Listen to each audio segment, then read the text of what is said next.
Ito yung mga nirepack natin for today. Yan, gift natin. Ginawa kong gift today. 1,000 pieces. Yan lahat yan. Diba? Pagod na naman ang lolo nyo. So, tingnan natin yung laman.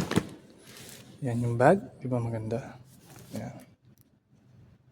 Yan yung bag. Tapos, ito yung mga laman. Check natin. Yan. Yung bago nating produkto. Family cake. Chocolate. Tapos, notepad. Yan. So, sticker sheet. Ito yung mga sticker natin mga produkto.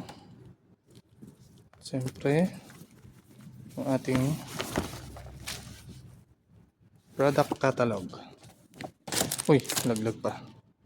Ayan yung ating product catalog.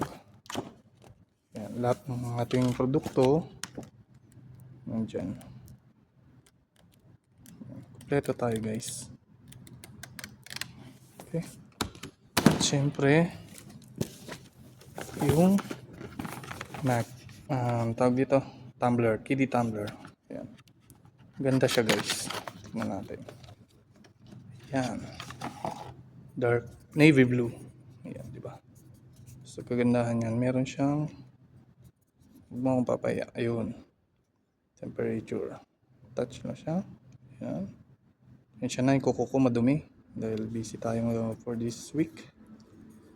Ayan, di ba? Ang ganda. Ayan. So, yan yung mga laman niyan.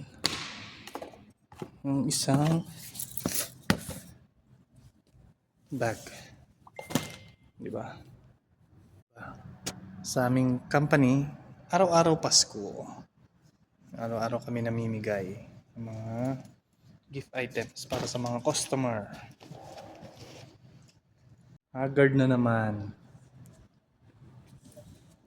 Di ba? 1,000 piece of gift.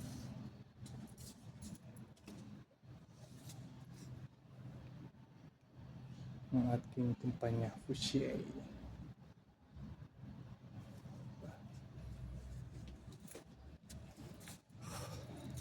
That's it for today. I-rebox ko na lang. Lalagay natin siya sa loob ng box para hindi madumihan. Bye bye.